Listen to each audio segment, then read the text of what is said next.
This is a big log, and I want to turn it.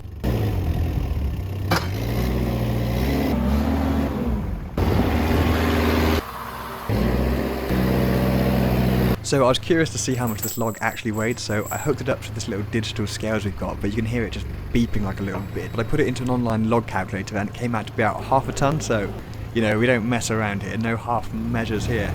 Now the bed does have some surface rust, but this tailstock is still pretty heavy, and I was quite curious, so whilst I had the engine crane there, I decided to weigh it, and if you want to see the answer, check the comments. Now I've got some templates just to help me eyeball in the centre of this log. You'll notice it's not on the pith, and I'm also drilling it. This is so the tailstock revolving centre can actually fit into the wood, and it's a bit more of a positive mounting. This trunk is a piece of ash, and it came from my grandfather's farm. I think it was cut down about 7 or 8 years ago, so you can see the spalting has gone right through it.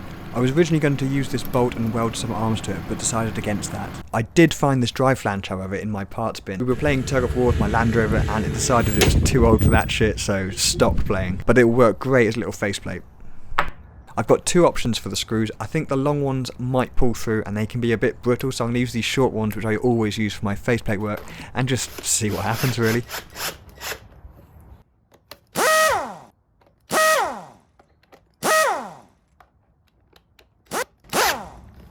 Now I did have to come in on the piss, which makes loading a little bit harder, but not impossible. Years ago I actually gave that wall a little love tap with the forks, and you can see it's doing a great Elton John impression because I'm still standing.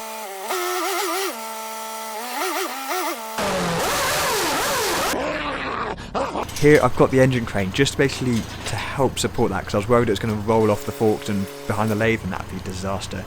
And it's actually quite straightforward. Once I got the centres aligned as best I could just wind that tailstock in, and once it was in the chuck I can then just tighten that chuck down. If you're a woodworker, you probably come across this quite a lot when you've done bowls or something, and you've got to sort of turn it every 20 degrees or something, whereas metalwork tends to be a lot smaller, doesn't it?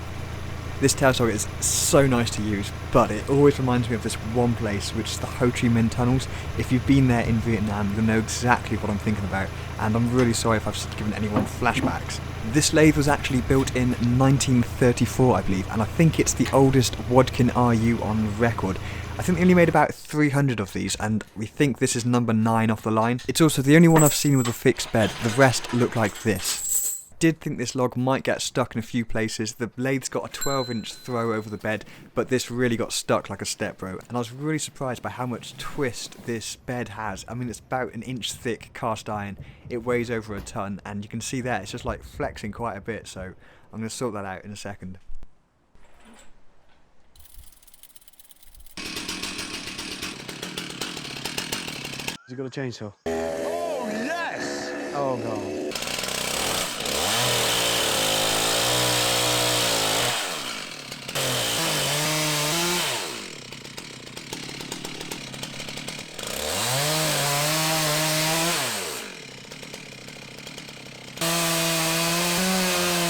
I know what's wrong with it. Ain't got no gas in it. So I think that's the first time in recorded history where a chainsaw has run out of fuel as you finish cutting. I mean, you've just seen it. It's proof. And not only that, it actually cleared the lathe as well. I didn't measure, so really happy about that. Didn't have to sort of refill it. And I know some of you are going to be commenting, oh, that chainsaw's not sharp. And I was cutting out a load of barbed wire the day before and just hit every bloody piece of metal. So that was its like first sharpen, if that makes sense. Now to pose like a French girl for the thumbnail. I'm 5'13", so I hope that gives a good sense of just how big this log is.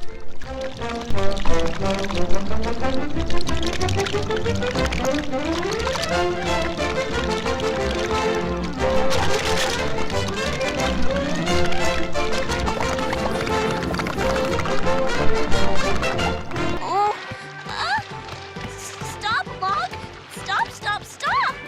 I am running! I was running. So I've put some plywood under the feet, hopefully that just levels out the floor and stops any wobble. I also got the centre quite well. Obviously I knew that lump was there, but and you can see it's quite well balanced. So this lathe is a 9-speed, and I just love the action of these gears. It always reminds me of that guy Tokyo drifting the Polar Express.